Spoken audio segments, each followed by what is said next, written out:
soal kasasi mungkin Pak. Ya, itu semua terdakwa dapat pengurangan Pak, terutama Pak Ferdi Sambo dari hukuman mati menjadi seumur hidup Pak. Tanggapannya? Kenapa di PPC tahanannya menjadi 10 tahun? Itu seperti apa Pak? Pertama, kita sebagai penasihat hukum keluarga kecewa karena itulah hukum kita, dan apabila diteliti di pengadilan negeri divonis hukuman mati, sedangkan ibu 20 tahun di pengadilan tinggi divonis hukuman mati, ibu tetap 20 tahun, tetapi di pengadilan Mahkamah Agung dia bilang ditolak. Jadi di Mahkamah Agung itu dikatakan kedua belah pihak mengajukan kasasi, di mana kasasi ini ditolak katanya. Tetapi kesimpulannya berbeda setelah kita baca atau kita dengar. Ternyata bukan ditolak, melainkan diterima, di mana Ferdi Sambo dari hukuman mati menjadi hukuman seumur hidup, sedangkan istrinya dan 20 tahun menjadi 10 tahun. Demikian juga Kuat Ma'ruf dari 15 menjadi 10, dan Ricky Rijal dari 13,5 menjadi 8 tahun. Nah, inilah suatu keprihatinan bagi kita. Apabila kita berangkat daripada sejarah, ibu atau Putri Chandrawati pertama mengeluh dalam keadaan pingsan, sedangkan Joshua berlari keluar. Nah, pertanyaannya, siapakah yang menemukan dia dalam keadaan pingsan tersebut? Dikatakan adalah anak buahnya yang juga banyak bohong-bohongnya.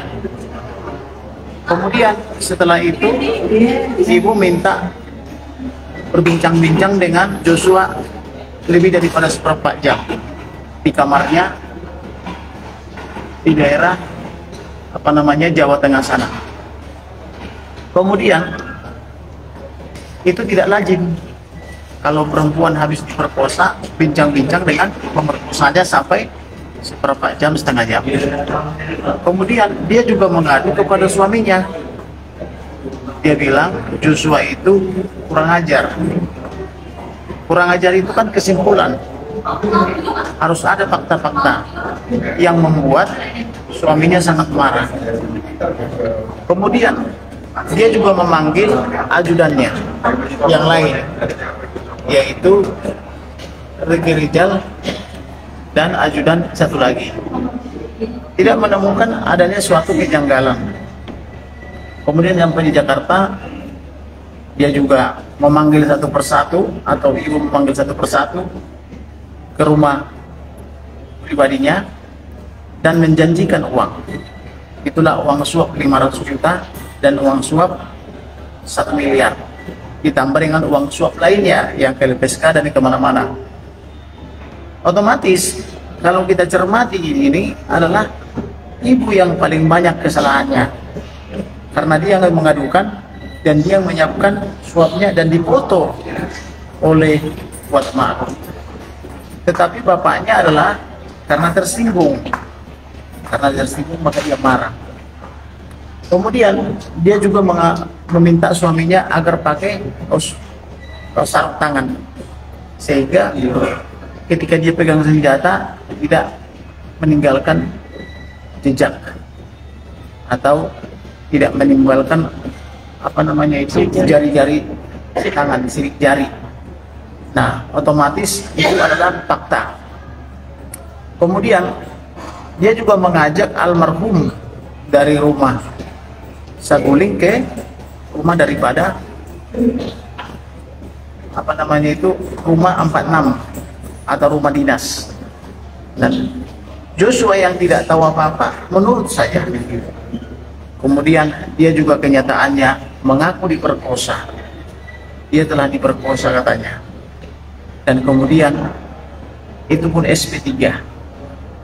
Dan kemudian sejak saat itu kita perhatikan dari banyaknya bohongan atau argumentasi, semuanya palsu. Kemudian tantangan tambahan, dia juga mengambil PIN yang diberikan oleh Kapolri, mengambil handphonenya, mengambil laptopnya dan sebagainya. Dan itu belum dipertanggungjawabkan, belum diserahkan hingga hari ini. Nah, inilah kira-kira tanggapan kami bahwa Ibu Chandrawati itu adalah paling banyak kesalahannya, tetapi diringankan 10 tahun. Berarti untuk ke depan, apakah akan ada upaya hukum lagi lanjutan atau mungkin peninjauan kembali? Baiknya memang begitu, Jaksa Agung baiknya melakukan upaya hukum, yaitu upaya hukum luar biasa. Jadi agar ada kesamaan hukum dan kepastian hukum. Terima kasih. Bang, kalau pihak dari keluarga ada tanggapan nggak bang mengenai putusan itu bang? Kalau dari keluarga, ya dia kecewa, tetapi bisa bilang apa?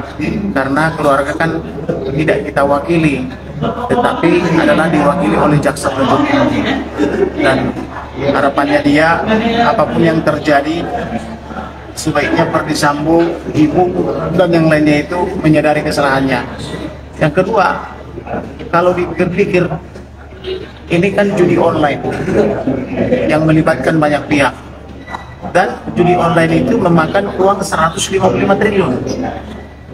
Tetapi 155 triliun itu tidak jelas, karena Satgas Merah Putih dibubarkan, demikian juga Satgas Nusantara. Sedangkan yang terlibat di sini adalah pimpinan-pimpinan daripada Mabes Polri. Richard Eliezer kan sudah dinyatakan bebas bersyarat sejak tanggal 4 Agustus 2023. Itu tanggapannya seperti apa? Kalau terhadap Richard Eliezer, keluarga memang sudah mengampuni, karena Richard Eliezer selain daripada orangnya minta maaf di hadapan persidangan, juga difasilitasi oleh Sylvia Iskandar dari Metro TV. Kemudian kami fasilitasi makan malam. Jadi Richard Eliezer menyadari kesalahannya, bahwa dia adalah bersalah karena kepengen punya uang 1 miliar dan jabatan tertentu. Tetapi kemudian dia menyesal dan mengambil jalan langkahnya. Maka kami minta untuk Richard Eliezer dihukum di bawah 5 tahun, tetapi hakim lebih bijak dihukum 1,5 tahun.